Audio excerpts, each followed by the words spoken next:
우리가 어부가 된다는 건 잘 알고 있지만 고기를 잡았던 베드로가 드디어 사람을 낚는 어부가 되어서 3,000명, 5,000명씩 전도하는 수제자가 된 줄로 믿습니다. 그렇게 능력 있는 사람이 아니었어요. 그렇게 주목받을 만한 사람도 아니었고 인간성이 그렇게 훌륭한 사람도 아니었습니다. 오직 마가의 다락방에서 성령의 기름 부음이 그에게 임하니 그의 삶에, 그의 영에 변화가 온 줄로 믿습니다. 그러므로 누구라도 나는 안 될 거야, 나는 못해, 할 수 없다는 것입니다. 하나님이 하시면 됩니다. 그러므로 저와 여러분은 나를 믿지 말고 하나님을 믿는 습관을 들여야 될 줄로 믿습니다. 사람을 낚는 어부가 되는 건 아버지의 뜻인데 이게 좀처럼 마음과 뜻대로 되지 않습니다. 우리는 눈에 보이는 것과 함께 싸우고, 지금 우리나라에 근 1년 동안 우리를 괴롭히는 건 코로나입니다. 코로나 안 보여요. 안 보이니까 더 힘든 거예요. 안 보이니까 피해가 막 눈덩이 와 같습니다. 이와 마찬가지로 영적인 세계를 우리에게 알려주시기 위함인 줄로 믿습니다. 어부가 되고 싶지요. 전도도 하고 싶지요. 주님이 원하시는 길도 가고 싶지요. 그러나 영적으로 모르면 못한다는 것입니다. 영적으로 우리가 어두우면 깨닫지도 못한다는 것입니다. 그러므로 우리는 영적으로 무장하여서 마귀의 괴계는 보이지 않는 세계이므로 우리는 보이는 세계만을 믿는 것이 아니라 보이지 않는 세계를 겨냥하고 우리가 선제적 공격을 할 준비를 해야 될 줄로 믿습니다. 오늘 본문에서도 말했습니다. 모든 것을 가르쳐 지키게 하라. 볼지어다 내가 세상 끝날까지 너희와 항상 함께 있으리라 하시니라. 아멘. 이 세상 최고의 복은 무엇이냐? 하나님이 우리와 함께 하시는 것입니다. 하나님이 우리와 함께 한다면 이보다 큰 무기는 없는 것입니다. 예수님의 명령을 수행하려면 절대로 내 힘으로는 안 됩니다. 나이가 많아도, 배운 게 많아도, 돈이 많아도, 명예가 있어도 안 됩니다. 이걸 안 된다는 전제를 내가 믿어야, 내가 연약함을 인정해야 하나님을 의지합니다. 그러므로 하나님을 의지하시는 여러분 되시기를 바랍니다. 그럼 이 지상 명령을 우리에게 내려준 숙제인데 은사 받은 사람만 하는 것이 아니라 우리 구원받은 모든 자들은 어부가 되는, 사람을 낚는 어부가 되는 이 사명이 우리에게 주어진 줄로 믿습니다. 그런데 어떻게 이 명령을 수행하느냐? 교회는 영적으로 싸움을 해서 이길 수 있도록 가르치고 훈련되어지고 성령께서 역사하시면 가능합니다. 옆에 계신 아내, 남편, 가족을 우리가 고칠 수 있나요? 참 안 고쳐지는 게 사람입니다. 그런데 우리가 이만큼이나 변한 것은 주님이 하셨습니다. 그러므로 우리는 우리가 하려고 하지 말고 주님께 이 사역을 맡겨야 될 줄로 믿습니다. 성령께서 하시면 이 일을 할 수가 있는데 이 일을 바로 영적인 일이라고 하는 것입니다. 그래서 교회는 싸워서 이기는 곳인데 사람과 싸워서 이기는 곳이 아니라 영적인 세계와 싸워서 이기는 곳인 줄로 믿습니다. 오늘날 많은 교회들이 성령이 일하시는 교회가 사라져가고 줄어가고 있습니다. 성령이 세우신 교회인데도 성령이 역사하는 교회를 찾아보기가 힘들 정도입니다. 성령이 역사하는 교회에 성령님이 싸워주시지, 사람이 역사하는 교회는 성령님이 싸워주시지 않습니다. 그러므로 우리는 우리의 힘을 빼고 하나님의 힘을 의지하는 습관을 들여야 될 줄로 믿습니다. 교회에서 싸워서 이기는 것을 가르친다면 단지 예배 잘 드리는 것에 그쳐서는 안 됩니다. 나는 오늘도 예배를 잘 드렸어. 예배와 더불어 기도와 말씀으로 영적 무장을 해야 될 줄로 믿습니다. 그러나 우리는 예배만 잘 드리려고 하는데 애쓰지 보이지 않는 영적인 전투나 영적인 싸움은 관심도 없고 하려고 하지도 않고 있다는 것입니다. 그러나 여기서 싸움은 세상과의 싸움이 아니라 보이지 않는 마귀, 대적과의 싸움이기 때문에 하나님은 우리가 영적인 싸움에서 이기기를 원하시는 줄로 믿습니다. 교회는 노출되어 있는 반면에 적은 보이지 않습니다. 투명인간과 싸운다면 이길 수 있겠습니까? 그래서 성도들은 무엇을 가지고 훈련해야 되는지, 이 싸움에서 진다면 영적인 고아가 되고 지옥 백성밖에 될 수가 없기 때문에 사탄을 이기는, 또 이런 전염병이 있을 때 재앙을 이기는 그런 이기는 습관, 싸워서 승리하는 습관을 교회가 가져야 될 줄로 믿습니다. 이런 강력한 교회, 건강한 교회가 되기 위해서 교회가 할 일은 무엇입니까? 영적인 전쟁이 있다는 사실을 선포해야 합니다. 보이는 것이 다가 아니요 보이지 않는 세계가 있다는 것을 알려주어야 합니다. 저는 처음 결혼해갖고 이렇게 김장철이 되었는데 본 것은 있어가지고 배추 100포기 시켰어요. 알타리 10다발 시켰어요. 그냥 어머니가 하던 대로 나도 시켰어요. 그 소금은 한 돼 사왔어요. 한 돼. 그 젓갈을 사야 되는데 젓갈이 다 젓갈인 줄 알고 굴, 황새기젓, 뭐 갈치젓, 뭐 액젓 다 샀는데 굴도 젓인 줄 알고 안 씻었어요. 끝내줘요. 그래갖고 제가 소금 한 대를, 옛날에는 봉투가 푸대자루 봉투잖아요. 그 비료 푸대 같은 거. 그 한 대를 사다가 솔솔솔솔 뿌렸죠. 아침에 새빵살을 하는데 주인 아줌마가 난리가, 새댁 나와봐, 난리가 났어요. 왜 그러니까 이거 저 배추 뭐 한 거니? 배추가 지금 밭으로 가고 있대요. 배추 절였는데요. 절여놓고 뒤집지도 않고 그냥 저절로 내일 아침에 씻으면 된다, 이렇게 생각했어요. 세상 요즘에는 이렇게까지 무지한 사람 없어요. 직장 생활에다가 결혼했더니 옛날에 어머니 하던 건 있어갖고 쌈은 많이 얻어먹었잖아요. 헛배웠어요. 세상에 그렇게 해갖고 배추 이걸 다 어떻게 해요? 너무 많아. 그래놓고 또 임신한 중인데도 어머니가 한 대로 하는 거예요. 장독을 제가 땅을 팠어요. 배는 불러가지고 내가 하는 건 줄 알고. 우린 참고로 남자가 넷입니다. 여자는 없어요. 퇴근하고 온 남자들이 눈이 땡그래가지고 난리가 났습니다. 무슨 짓을 한 거냐요? 김장하려고요. 김장을 하는데 장독을 왜 팠냐요? 마당이 넓으니까요. 김장 묻어야죠. 그랬더니 시동생들이 거의 기절하기 직전이에요. 아니 집에 남자가 몇인데 이거 땅을 팠냐고. 아니 그냥 내가 팠어요. 난리가 났어요. 여기는 집안도 여러 군데를 봐야 되겠더라고요. 우리 집안은 다 여자가 해요. 이 집안은 다 남자가 하더만요. 빨래까지. 그걸 몰랐죠. 낑낑거리고 그냥 환도가 서가지고 얼마나 고생했나 몰라요. 그렇게 김장을 아줌마한테 혼나가면서 가서 소금 사와.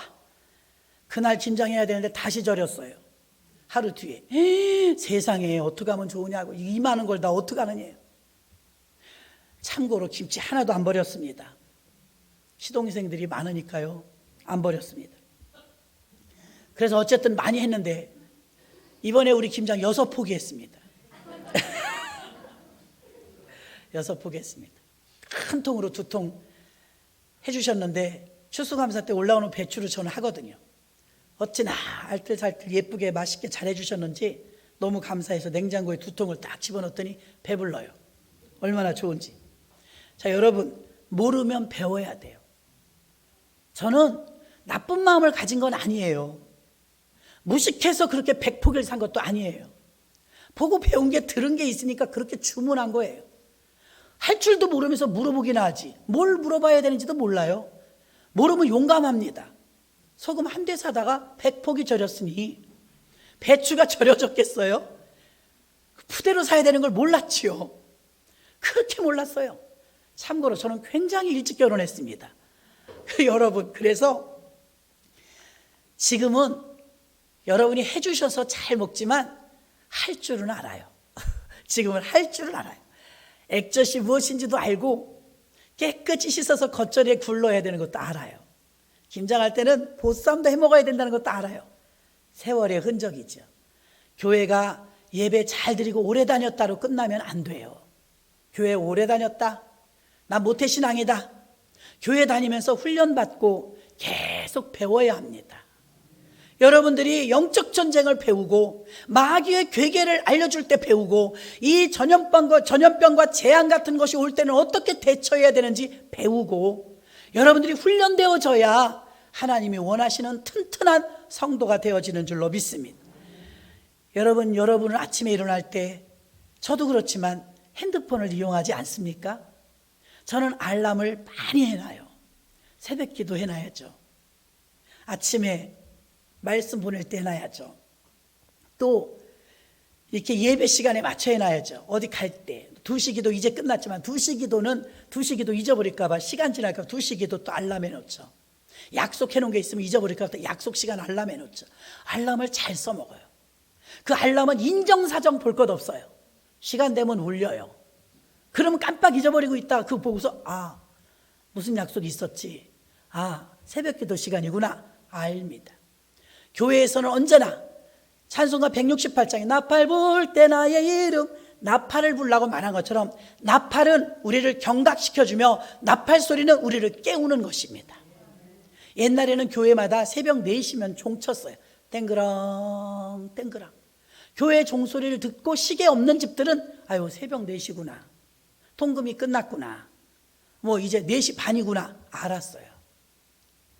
이 종소리와 나팔 소리 때문에 일어난 거예요.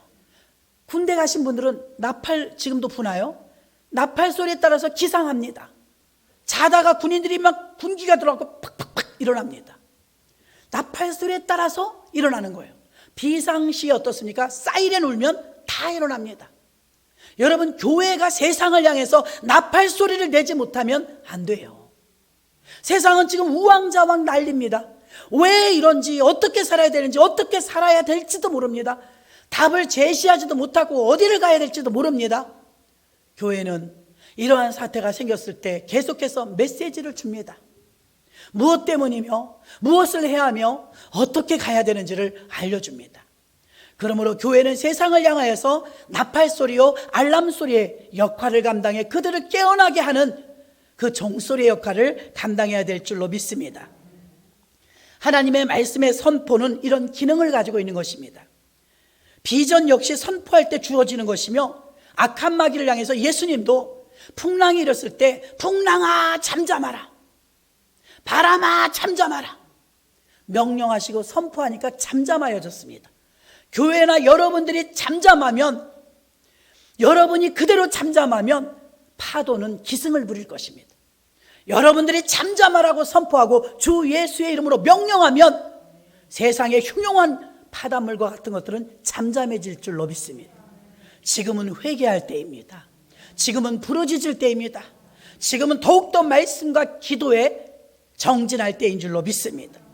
잠든 자, 병든 자, 방향을 잃은 자, 모든 자들을 깨어나라고 나팔을 불어주는 역할을 교회가 해야 합니다.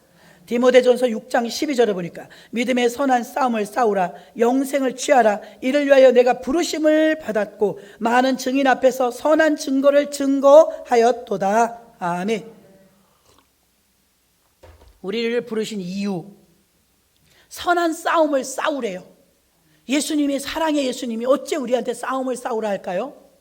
이것은 불의를 못 참고 견디지 못하는 이런 내 의로움에 빠진 싸움이 아니라 선한 싸움을 싸우라고 말하고 있는 줄로 믿습니다. 선한 싸움을 싸우라고 우리에게 성령도 부어주시고 자녀가 되는 권세도 주시고 우리를 먼저 구원해 주신 줄로 믿습니다. 아이들을 보면 아주 웃겨요. 아이들 둘밖에 안 돼도요, 사실 나이가 많아봐야 3살, 4살, 2살. 자기 형이나 누나나 오빠가 나이 많아봐야 몇 살 차이 안 나요. 자기 동생이 어디서 맞아봐요, 난리 납니다. 자기는 그렇게 때리면서도 어디서 맞으면요 막 팔 걷어붙이고 난리가 납니다. 이게 형제의 바로 피의 역사입니다. 자기가 막 대신 싸워주고 방어합니다. 그러나 여러분, 이렇게 싸울 때 자기 동생이 당하는 걸 보고 있을 수 없다는 거예요. 그래서 막 막무가내로, 이게 뭐 묻지도 따지지도 않습니다. 무조건 동생 편입니다.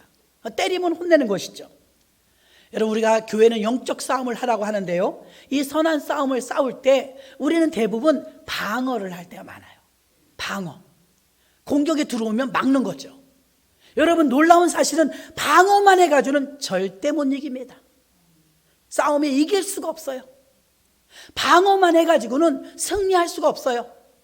내가 피할 수는 있을지 모르지만 절대로 선제적인 공격과 더 나아가서는 공격을 해야 우리도 이길 수 있는 줄로 믿습니다.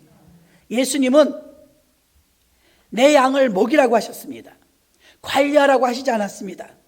병원에 가면 산소호흡기에다가 줄을 대고 간신히 숨을 쉬고 사시는 분들이 있어요.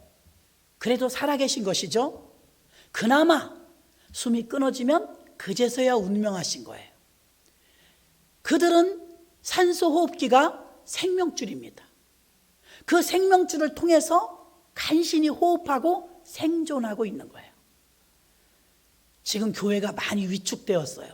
교회들마다 어렵다고 난리입니다. 여러분, 교회가 이럴 때일수록 생존에 몸부림치면 안 됩니다. 생존에 급급해 갖고는 이길 수가 없습니다. 여러분, 생존만을 위해서, 관리만을 위해서 교회를 맡긴 것이 아닙니다. 능동적으로 대처하여 선제적 공격을 하며 복음의 나팔수들이 되어서 외치고 싸우고 전진해야 될 줄로 믿습니다. 그러지 않고는 이길 수 없어요. 교회를 맡기실 때 교회를 잘 관리해라. 생면 호흡만 껄떡껄떡하게 숨쉬게 해라. 사도행전 교회는 성령이 임하면서 그들은 거친 호흡을 뛰기 시작했습니다. 생존을 위한 깔딱깔딱한 숨을 쉰 것이 아니라 거친 숨소리를 내면서 능력 있는 교회가 된 줄로 믿습니다. 사도행전 교회는 보존하고 관리하고 생존만을 위한 교회가 아니었습니다. 그들은 거친 숨소리를 내면서 선제적인 공격을 하면서 그토록 예수 믿으면 잡아 죽인다고 하는 그 핍박의 시기에도 그들은 로마군인을 항거하면서 선제적인 공격을 하면서 복음을 외쳤을 때 그 어려운 상황에서도 교회는 날마다 부흥한 줄로 믿습니다.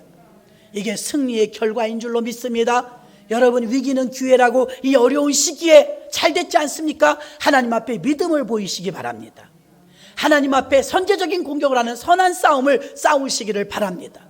믿음 하나 지키는 것도 싸워야 합니다. 남에게 복음을 전하는 것도 싸워야 합니다. 어느 날 어느 때 이제 우리는 전도도 못하는 시기가 올지도 모릅니다. 그때 땅을 치지 마시고 우리에게 기회가 있을 때 지금 우리 잡아가는 거 아니지 않습니까? 지금 우리를 무슨 감옥에 넣는 거 아니지 않습니까?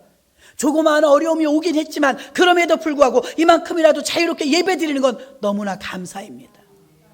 그러므로 여러분 주변에 계신 간신히 호흡만 하고 계시는 분들 너무 많습니다.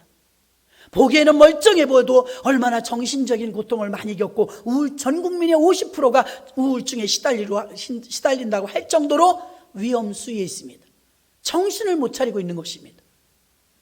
이러한 때 예수 믿는 저와 여러분들이라도 정신을 똑바로 차리고 그들을 손에 잡아주고 교회로 이끌어서 정신을 바짝 차리고 온전한 정신으로 살 수 있도록 권면해주고 살려줘야 될 줄로 믿습니다. 세상은 많은 사람들이 생존만을 하고 있습니다. 우리가 먹고 살기만 하려고 이 땅에 내려온 건 아니지 않습니까?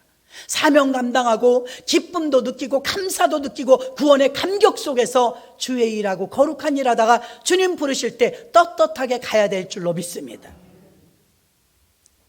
어떤 사람들은 목회를 해도 교회를 해도 유지하고 보수하고 관리하고 생존만을 위해서 헐떡거립니다.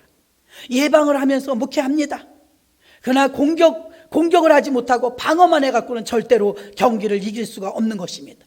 하나님은 오늘 우리에게 선한 싸움을 싸우라고 하는 것은 유지하고 보수하고 관리하고 생존만을 위해서 숨쉬라고 말하고 있지 않습니다. 공격하고 준비하고 훈련받아서 강한 군대가 되라고 말하고 있는 것입니다. 복음은 언제나 선제적이고 급진적이고, 영국 교회가 그렇대요. 예를 들어서 우리가 교육관을 하나 건축합시다. 그럼 회의를 한대요. 장로님들하고 목사님들하고 재직들이 회의를 합니다. 그건 절대로 회의에서 한 번에 끝나지 않는데요. 오늘은 여기까지 하시고 다음에 또 모이겠습니다. 그렇게 해서 회의를 6개월 정도 한답니다. 그리고 결론을 지키라. 예, 그런 교육관을 짓겠습니다.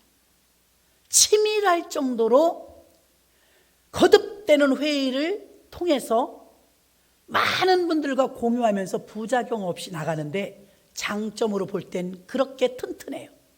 저는 들으면서 무슨 생각이 들었냐면, 야, 깝깝하겠다.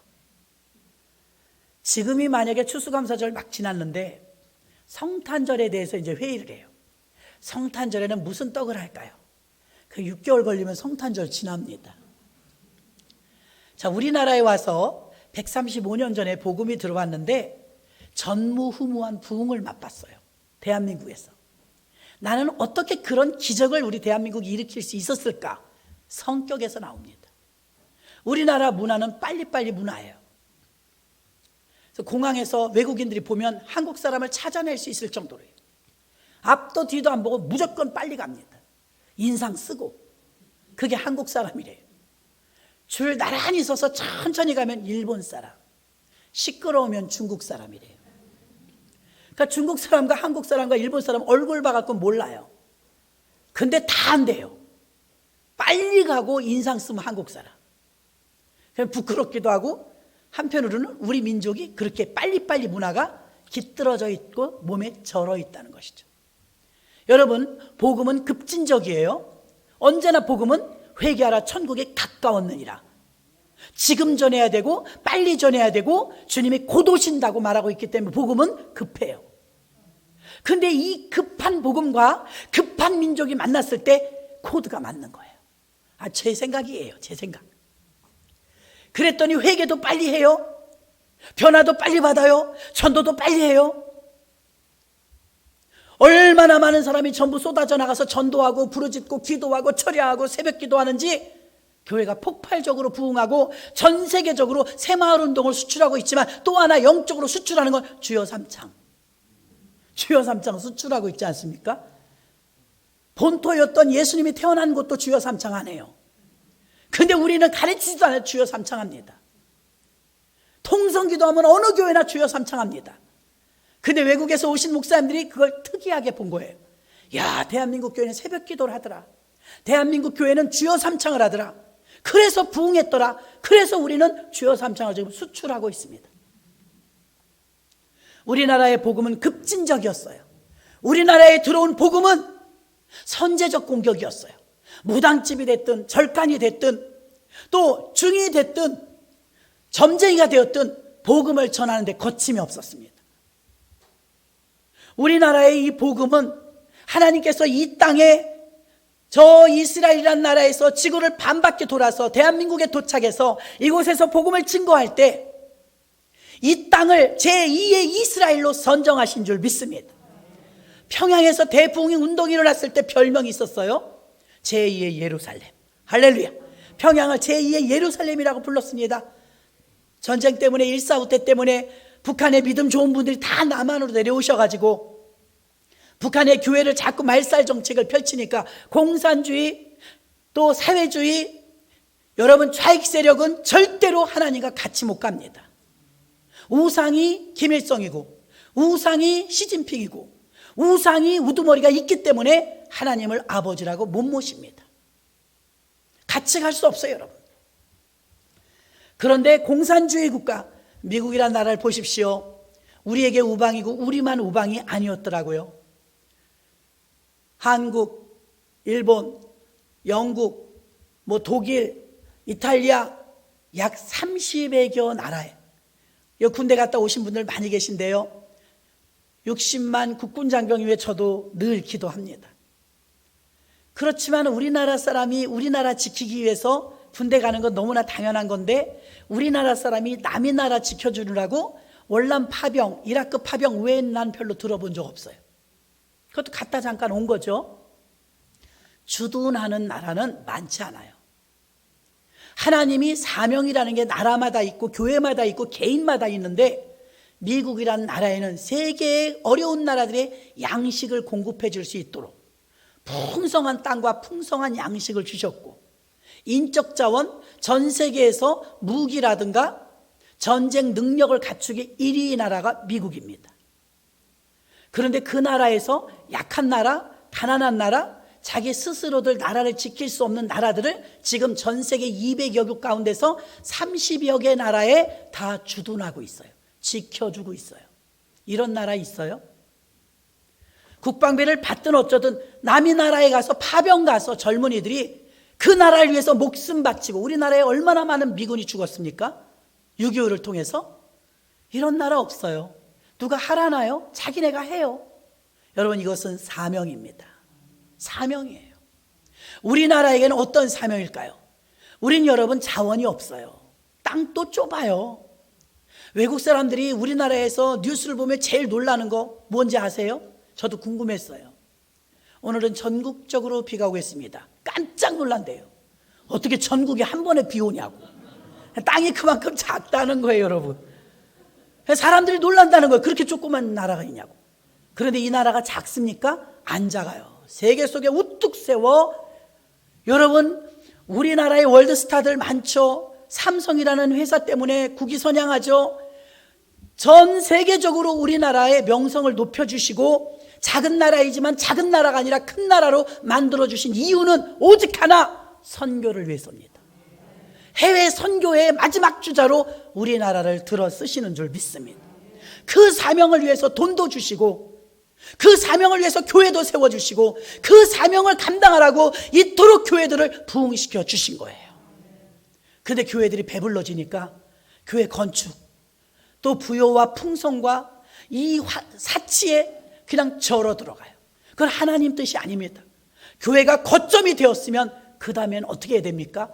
복음을 나팔수를 선포하고, 또 선교사를 보내든, 또 선교사를 보내든 가든 이렇게 해외 선교에 눈을 돌리고 전 세계 복음화에 앞장서는 대한민국 교회가 되어야 될 줄로 믿습니다. 저희 교회는 동네에 있는 작은 교회입니다. 기도도 작진 않아요. 교회 규모는 작지만 전 세계 100만 교회 가운데 약 15% 정도의 교회가 센터 교회예요. 무슨 센터 교회냐? 100만 교회를 리드하는 교회, 100만 교회를 이끌고 가는 교회를 센터 교회라고 하는데, 어떻게 센터 교회인지 아느냐?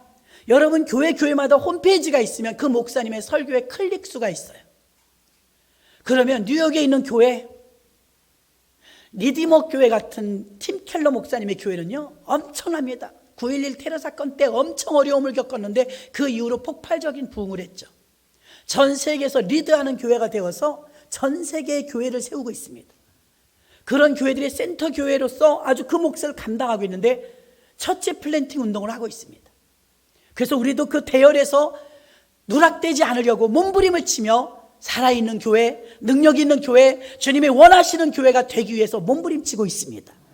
교회는 100만여 교회가 있지만 15% 정도의 교회가 전 세계를 리드한다면, 우리도 작은 교회이지만 센터 교회의 그 반열에 들어가 후진해서 따라가는 교회가 아니라 선제적으로 전진하는 교회가 되어서 세계 속의 센터 교회로 세워져야 될 줄로 믿습니다. 이러한 사명을 감당하기 위해서 인재들도 다음 세대들도 키워야 하고, 우리의 기도도 빵빵하게 밀어줘야 하기 때문에 할 일은 많습니다. 여러분, 이토록 전 세계를 향하여 나라는, 미국이란 큰 나라는 어려운 나라를 30여 개국에 주둔하면서 지켜준대요. 고맙잖아요. 그런데 우리나라에 사명이 있다면 해외 선교, 해외 교회 세우고 선교사 파송하며 영적인 거국이 되라고 하나님이 이토록 폭포수와 같이 부어주셨으니 그 사명과 다른 길을 가면 어려움을 겪는 거예요. 어려움을. 미국이라는 나라는 자꾸 원조해주고, 굶는 나라 나눠주고 그 이번에 정책에 좀 자꾸 자국을 위하는 정책을 하려고 하니까 하나님이 떼끼 혼나는 것 같아요. 여러분, 그러므로 우리도 개인적으로도 사명들이 있지 않습니까? 나는 전도하며 살리라. 나는 장사하며 살 사람이 아니에요. 나는 전도하며 살리라. 나는 헌금하며 헌신하며 살리라. 나는 예배하며 기도하며 찬양하며 살리라. 여러분, 작게나마 우리는 모두 사명이 있는 줄로 믿습니다. 그 사명이라는 것은요, 감당할 때 기뻐요. 어려운 일인데, 힘든 일인데 이게 수월하게 감당할 수 있을 때 그것이 나의 은사인 줄로 믿습니다. 그러므로 여러분, 너는 나는 하는데 너는 왜 안 하니? 자꾸 따지지 마시고, 사람마다 분량이 다르기 때문에 내게 주신 은혜대로 내가 감당할 만한 사명들을 있는 자리에서 잘 감당하시기를 주의 이름으로 축원합니다. 분명하게 우리에게 믿음의 선한 싸움을 싸우라고 하셨기 때문에 우리는 방어만 하지 말고 생존에 위탁하지 말고 우리는 좀 더 선제적인 공격을 하며 선한 싸움을 싸우는 교회가 되어야 될 줄로 믿습니다. 이렇게 선제적인 일을 하려면 로마서 12장 21절에 악에게 지지 말고 선으로 악을 이기라. 자꾸 사람하고 부딪히면 안 됩니다. 분열의 영이 온 한국 교회를 휩쓸고 있는데 거기에 가담해서는 안 됩니다. 저 교회가 이렇대, 이 교회가 이렇대. 교회는 다 하나님의 교회이기 때문에 교회를 사랑하십시오. 교회를 흉보면 안 됩니다. 그리고 영적 전쟁은 사람이 착하다고 되는 것이 아닙니다. 나라와 교회와 가정을 분열시키는 악한 영이 있기 때문에 IMF 이후에 가장 큰 위기를 만난 대한민국입니다. 벌써부터 교회와 적지 않은 목사님들이 교회를 포기하는 사태에 30% 정도가 이르고 있다는 것입니다. 다른 교회가 어려우면 우리도 어려운 것입니다. 그러므로 다른 교회들이 어려운데 우리 교회는 안 어렵다고 가만히 있는 것이 아니라 어려운 교회들을 위하여 눈물로 기도해 주시기를 바랍니다. 코로나 이후에 가정과 교회와 이 변화에 대해서 설문조사를 해보니까 개신교는 현재 불교와 카톨릭과 이 기독교 중에서 우리만 가장 큰 타격을 입었다고 82%가 대답을 했으며 62%의 기독교인들이 아직도 방송 예배만 드리고 있다는 것입니다. 온라인 예배만 드리고 있다는 것입니다. 언론이 현장으로 나와야 될 줄로 믿습니다. 이제는 정상 가동하지 않으면 견딜 수 없습니다. 이겨낼 수 없습니다. 그러므로 영적 전쟁, 선한 싸움을 싸우지 않으면 도태될 수밖에 없고 그대로 시름시름 숨만 쉬는 생존만 할 수밖에 없기 때문에 이제는 우리는 싸워야 되는 그런 시기가 왔음을 아시기를 바랍니다. 그동안 교회들은, 한국교회는 정말 정상적인 교회에서 안정권에 들어간 교회였습니다. 그래서 영적 싸움을 게을리한 것도 사실입니다. 편안하니까. 한국교회 전체가 기반이 단단하기 때문에, 신학적인 기틀도 단단하기 때문에 사실 영적 싸움에 좀 둔해졌던 것도 사실입니다. 저 어릴 때만 해도 정말 눈코 뜰 새 없이 밤마다 권사님들이 교회 와서 철야기도 했습니다. 새벽을 깨우며 몸은 고단할지라도 자신의 육신의 몸을 쳐서 복종시키며 그렇게 힘든 일을 하면서도 기도는 게을리지 않았으며 조금만 시간이 나면 다 보따리 싸갖고 기도 동산에 올라가는 어머니들이 계셨기에 오늘날 한국교회가 이토록 건강하게 성장한 줄로 믿습니다. 영적 전쟁, 영적 이 결투를 이제 하지 않아요. 지금 코로나는 우리로 하여금 다시 한번 영적인 상태로 돌아가 교회가 전쟁하는 교회요, 교회가 영적 싸움을 하는 교회요, 교회가 선한 싸움을 싸우는 성도가 되고 강한 성도가 되라고 채찍질하고 계시는 줄로 믿습니다. 온라인 예배를 두고 교회 안에서 대립이 있습니다. 충돌이 있습니다. 영적 전쟁은 선한 싸움을 싸워야 하는데 성경에서는 악에게 지지 말고 싸워서 이기라고 말하고 있습니다. 그러므로 영적 싸움에 소홀했던 지난날을 우리가 회개하며 허리띠를 졸라매고 영적인 전신갑주를 취하여 싸울 태세를 준비해야 될 줄로 믿습니다. 교회는 선제적인 역할을 감당하다 보니까 세상이 우왕좌왕할 때 예인선이 되어야 합니다. 방주이기도 하지만 우리는 유람선이 아니라 예인선이요 구조선인 줄로 믿습니다. 죽어가는 사람을 살려내야 될 것이며 방황하는 이 배들을 이끌어주는 예인선, 세상이 혼돈과 어려움 속에 우왕좌왕할 때 교회가 바로 길이 여기라고 알려줄 수 있고 제시해 줄 수 있는 메시지, 선포해야 될 줄로 믿습니다. 에베소서 6장 13절에 그러므로 하나님의 전신갑주를 취하라. 이는 악한 날에 너희가 능히 대적하고 모든 일을 행한 후에 서기 위함이라. 아멘. 여러분, 영적인 싸움은 영적인 무장을 해야 되는데 바로 전신갑주라고 했습니다. 로마서 8장 31절도 그런즉 이 일에 대하여 우리가 무슨 말하리요? 만일 하나님이 우리를 위하시면 누가 우리를 대적하리요? 우리가 하나님과 한편 먹으면 누가 우리를 대적하리요? 우리는 승리할 수 있을 줄로 믿습니다. 지금도 팬데믹 가운데 하나님이 예비하신 교회들이 있다는 걸 여러분이 주시해야 돼요. 전쟁이 위기를 만났을 때, 골리앗이 40일 동안 호령호령할 때 사울왕은 답답했어요. 다 쪼잔해갖고 오합지졸들만 있는 것 같고 누구 하나 나서는 사람이 없을 때 왕의 심정이 찢어졌을 것입니다. 그때 17살 먹은 어린 소년 다윗이 나왔어요. 왕이시여, 내가 나가겠습니다. 그 어린 걸 의지한다는 게 참 비참하지만 그래도 그나마 군인은 아니지만 저 어린 것이 자기가 싸우겠다고 나왔을 때 아마도 우울증으로 가려고 했던 사울왕의 마음의 적잖은 위로가 되었을 것입니다. 야, 기특한 놈. 나이는 어리지만 참 기특하다. 이번 다니엘 기도 때 여러분 간증 들으셨죠? 성가대석에 있었던 중학교 2학년인가 3학년짜리가 못된 장로님이 성찬을 띄는데 무슨 일이 그 교회에 있었는지 모르지만 목사님이 성찬을 들고 이렇게 있는데 장로님 한 분이 나와갖고 성찬기를 뺏어서 집어 던졌대요. 중학생 하나가 성령을 받았는데 성가대석에서 보니까 이거는 있을 수가 없는 일이 생긴 거예요. 다음 달에 또 그러더라는 거예요. 그 교회 분위기는 엉망이고 목사님은 막 목회를 억지로 끌고 가는데 그 호된 장로님이 두 번째 달에 또 성찬기를 뺏으려고 하는데 성가대에서 참을 수가 없어. 어른들이 그렇게 여러 명이 있는데 못 나서더랍니다. 그 장로님이 얼마나 영향력이 있으면. 중학생이 나와갖고 확 뺏었대요. 이러시면 안 되잖아요. 장로님, 우리에게 뭐라고 말씀하셨어요? 교회는 성례전이 있는 곳이라고 하셨잖아요. 장로님은 왜 그렇게 우리를 가르쳐 놓으시고 왜 이런 짓을 하십니까? 그런데 자기가 어리니까 이 키가 커갖고요, 골리앗 같은가 봐요. 호령호령하고 화가 막 분노가 올라온 이 장로님을 이걸 억제를 못 시키겠더래요. 아무도 나오질 않더래요. 저 뒤에서 그 교회에 조금 바보 같기도 하고 벙어리가 하나 있었대요. 벙어리가 나오더니 저쪽 팔을 팍 잡더래요. 중학생이 이쪽 팔을 팍 잡고. 근데 그 얼굴이 지금도 잊혀지지가 않는데 벙어리가 안 된다고. 벙어리가 장로님 교회에서 이러면 안 된다고. 그리고 나서 어머니에게 뭐라고 했는지, 얼마나 혼났는지 다음 주인가 장로님이랑 교회에서 불러갖고 너 우리 교회 그만 나와. 못 나오게 하더니 나는 그 소리를 들으면서 간증 들으면서 얼마나 울었는지. 그런데 그분이 지금 그 중학생이 미국 유학 갔다 와갖고 목사님 되셨어요. 그때 목사님 되셨는데 그때 하나님이 마음의 감동을, 고맙다 아들아, 고맙다, 내 교회를 지켜줘서 고맙다. 자기는 어릴 때나 지금이나 교회를 사랑한대요. 하나님의 복 주는 사인을 보니까 교회 사랑하는 사람을 복 주시더래요. 탄혈기도 때 간증 여러분도 들으셨잖아요. 야, 기특한 중학생일세. 야, 교회를 그 위기를 만났을 때 어른들도 가만히 있는데 아무도 나서지 못하는데 벙어리 청년 하나 하고 중학생 하나가 나와갖고 그 장로님을 막 제지했다는 것입니다.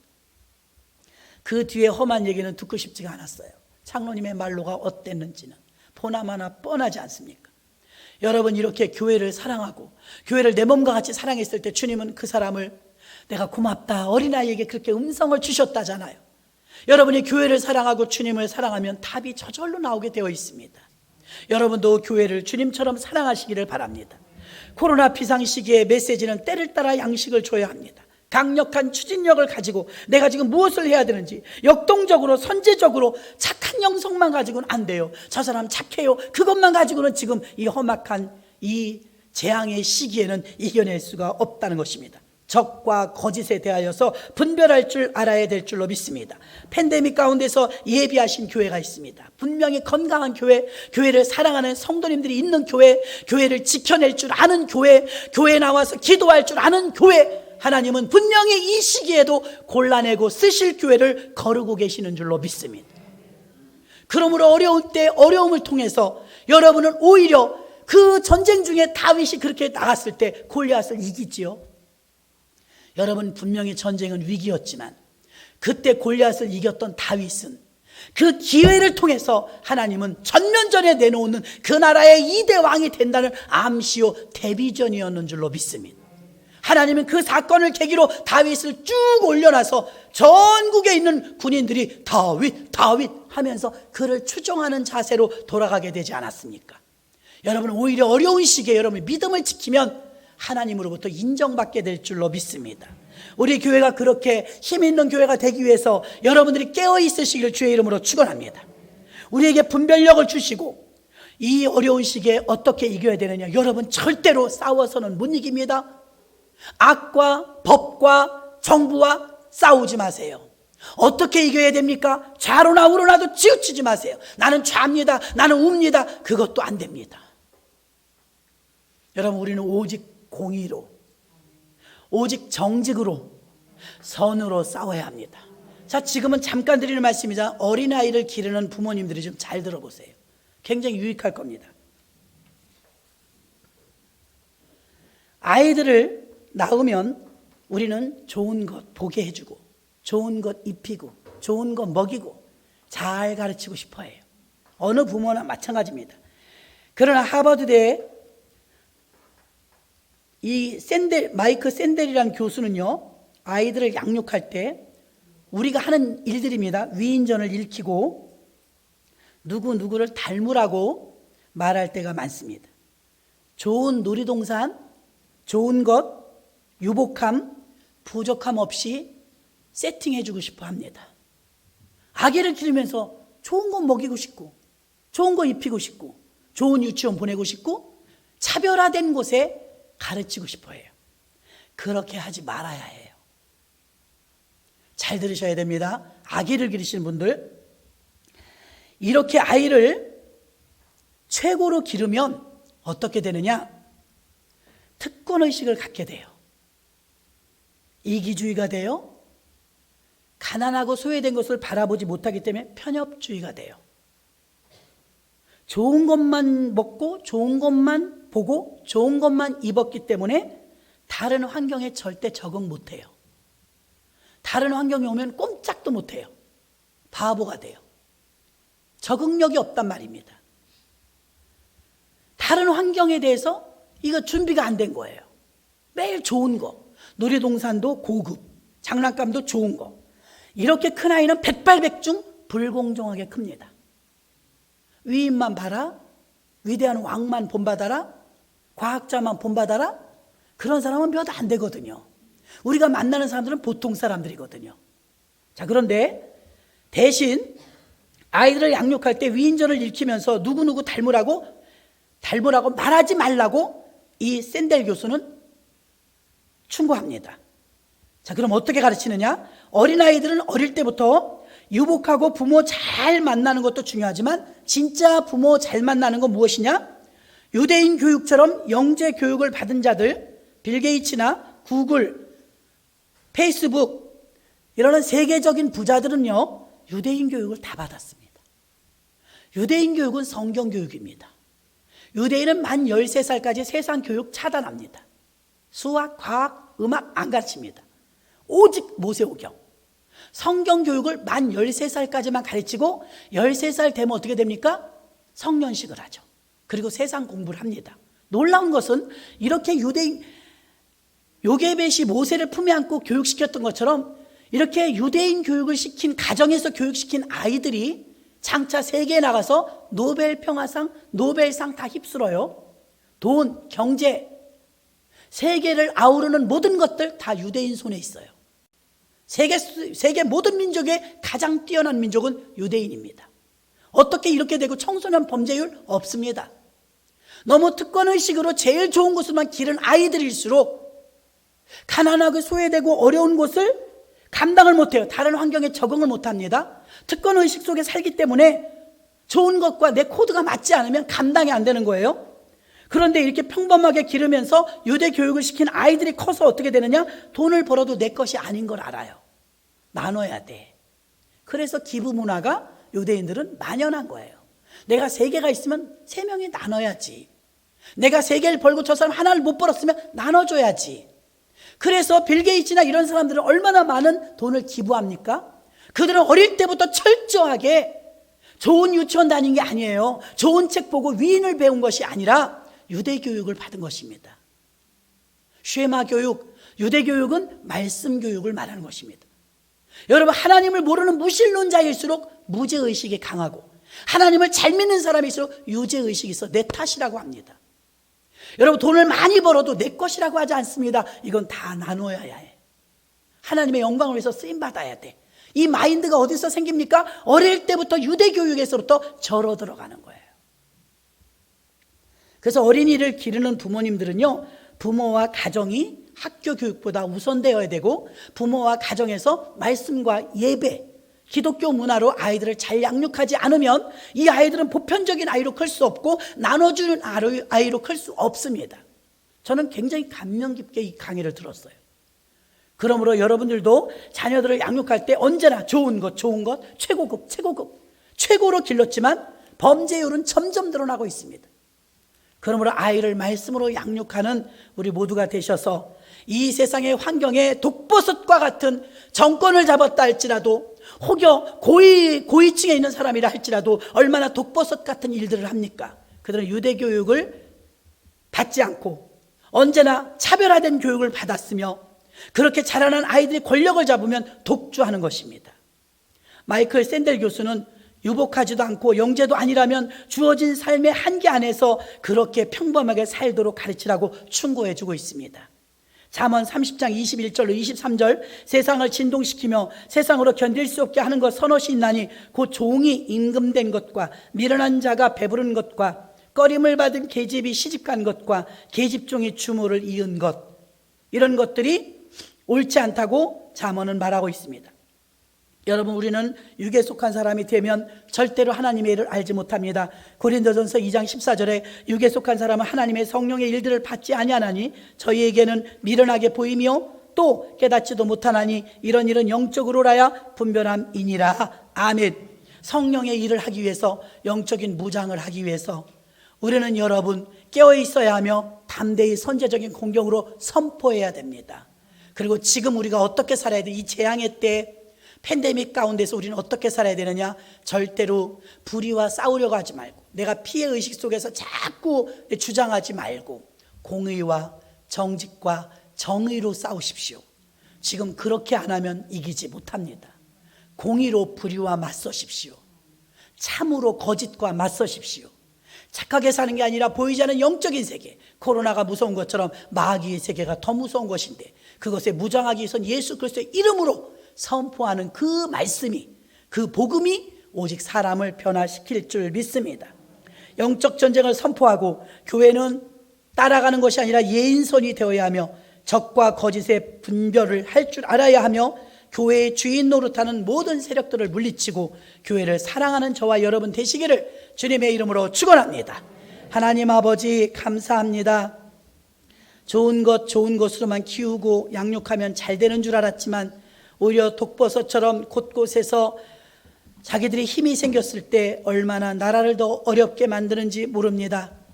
하나님 아버지, 우리에게 맡겨진 귀한 자녀들을 말씀으로 양육하며 유대 교육으로 잘 양육하여 하나님을 두려워하며 어려운 사람을 도우며 사는 그런 하나님의 마음을 닮아가도록 양육하게 하여 주시옵소서. 하나님 아버지, 오늘 영적 전쟁을 우리에게 하라고 했습니다. 이건 보이지 않는 것과의 싸움이지 보이는 것과의 싸움이 아닙니다. 교회가 영적 전투를 한다고 선포하고 예수 그리스도의 이름으로 복음을 전파하는 종소리를 울려줘야 합니다. 다른 대안은 없습니다. 오직 예수만이 살 길이라고 외치는 우리 모두가 되게 하여 주옵소서. 예수님의 이름으로 기도합나이다. 아멘.